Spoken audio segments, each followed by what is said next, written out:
আসসালামু আলাইকুম, আমি engineer Syed Mohammad Mofazzal, civil engineering 2.0 এর পক্ষ থেকে আপনাদের সকলকে আমি স্বাগত জানাচ্ছি। তো আজকে আমরা যে বিষয়টি নিয়ে আলোচনা করব সেটি হচ্ছে কনস্ট্রাকশন সেফটি। তো কনস্ট্রাকশন সেফটির আমাদের অনেকগুলো পার্ট আছে, তবে আমি আজকে আপনাদেরকে একটি পার্ট নিয়ে আলোচনা করে দেখাবো, এবং যে পার্টটি আজকে আমার চোখে পড়ছে এবং এটা এটা এই বিষয়ে আপনাদেরকে আমি আজকে একটু দেখানোর চেষ্টা করব।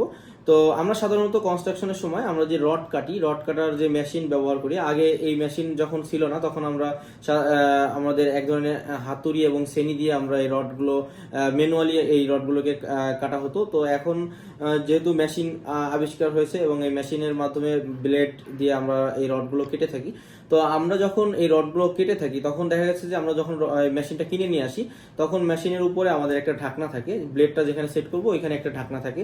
তো এই ঢাকনাটা আমাদের কে রড যখন কাটি, রড কাটার স্থান থেকে আমাদের একটা আগুনের ফুলকা উৎপন্ন হয়। ওই আগুনের ফুলকাটা যখন এই ঢাকনাটা থাকবে তখন এই ফুলকাটা নিচের দিকে নিয়ে যাবে এবং এটা আশেপাশে ছড়িয়ে পড়তে পারবে না।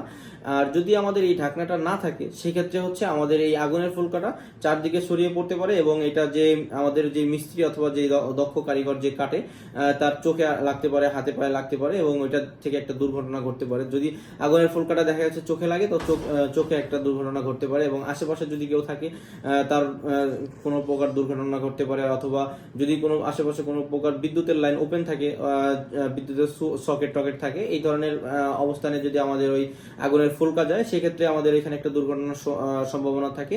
তো এই বিষয়টা খেয়াল রাখতে হবে অবশ্যই যে আমরা যখন রড কাটবো, রড কাটার সময় আমাদেরকে অবশ্যই ওই মেশিনের গ্রাইন্ডিং মেশিন অথবা রড কাটার যে বড় মেশিন আছে এই মেশিনে অবশ্যই ঢাকনা থাকতে হবে।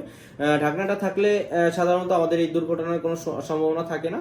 আর আমাদের এই ঢাকনাটা অনেক সময় থাকে, নতুন মেশিনেরও ঢাকনাটা থাকে, কিন্তু অনেক সময় আমাদের মিস্ত্রিরা যারা থাকে এরা তাদের কাজের সুবিধার্থে কাজটা সহজে করার জন্য এরা অনেক সময় ঢাকনাটা খুলে ফেলে। তো এটা হচ্ছে আমাদের সেফটি ইঞ্জিনিয়ার যারা থাকবে অথবা আমাদের সাইট সুপারভাইজার যারা থাকবে এদের দেখার বিষয় যে আমাদের এইখান থেকে আমাদের ঢাকনাটা খুলে ফেলা যাবে না, ঢাকনা থাকতে হবে।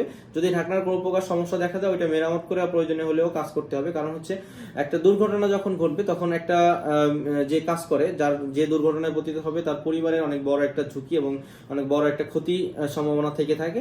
কারণ হচ্ছে একটা লোক তার পরিবার ওই লোকের উপর ডিপেন্ড করে সবসময় চলে। তো যদি কোনো প্রকার দুর্ঘটনা ঘটে এটা অনেক বড় একটা সমস্যা। তো আমরা অবশ্যই খেয়াল রাখতে হবে এই বিষয়গুলো। এবং আমাদের যে কনস্ট্রাকশনের আজকের যে পার্টটা নিয়ে আমরা আলোচনা করলাম সেটা হচ্ছে কনস্ট্রাকশনের সময় আমাদের যেই রড কাটার মেশিন অথবা গ্রাইন্ডিং মেশিন, এই মেশিনগুলোর অবশ্যই ঢাকনা দিয়ে কাজ করতে হবে। এবং এছাড়াও আমাদের যে আরো বেশ কিছু কনস্ট্রাকশনের সেফটির পার্ট আছে ওই বিষয়গুলো নিয়ে আমি আপনাদেরকে পরবর্তীতে আপনাদেরকে জানাবো। তো এতক্ষণ আমাদের সাথে থাকার জন্য অসংখ্য ধন্যবাদ। আসসালামু আলাইকুম।